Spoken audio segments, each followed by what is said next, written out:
on va montrer Nohant autrement.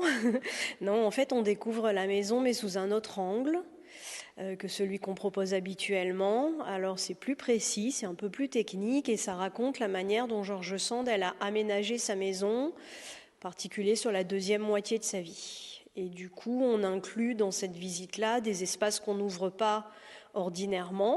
Donc on inclut dans cette visite l'atelier de Maurice qui est au deuxième étage, on inclut la chambre de Marcelina, l'épouse de Maurice, qui a été restaurée dernièrement, et on va entendre raconter la manière dont George Sand elle l'a réfléchi en fonction de ses besoins, en fonction des besoins de ceux qui vivaient auprès d'elle, en fonction de la modernité de son époque.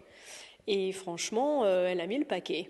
Et du jour au lendemain, il va falloir sortir des casseroles en cuivre et faire à manger sur une plaque de cuisson, comme dans les grands restaurants de la capitale, ce que nos petites cuisinières de l'autre côté, évidemment, ne savent pas faire. C'est une maison un peu modèle en la matière, un peu témoin peut-être de la modernité technique que le 19e siècle a donné aux contemporains. Ces deux fenêtres de toit qui ornent ou qui n'ornent pas, ça dépend du point de vue, les deux façades nord-sud de la demeure, les gens les distinguent tout de suite, et en fait ils pensent souvent que c'est pas contemporain de George Sand, alors que si, bien au contraire, puisque c'est elle qui a voulu cet espace pour son fils.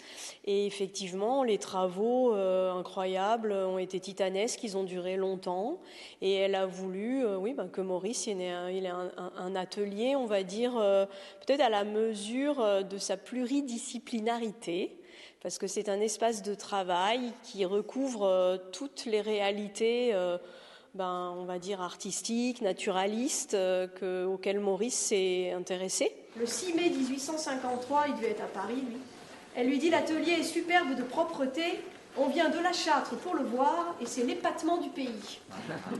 Elle a adapté sa maison, c'est-à-dire qu'elle a fait le choix d'y vivre pratiquement à longueur d'année, dès les années 1847, 48, 49, à cause du train particulier, qui lui donne une accessibilité rapide et évidente avec Paris. Donc en fait, c'est une maison qu'elle a adaptée en fonction de ce dont elle avait besoin, et puis elle cherche à la rendre toujours plus confortable. Ça, c'est important, parce qu'elle aime pas avoir froid et puis elle reçoit beaucoup et elle a envie que ses amis se sentent bien chez elle. Donc c'est des visites un peu confidentielles entre guillemets, mais bon, il y aura plusieurs dates, et les gens qui sont intéressés, il faut qu'ils se renseignent, qu'ils réservent, c'est mieux, pour être sûr d'avoir une place, tout simplement, voilà.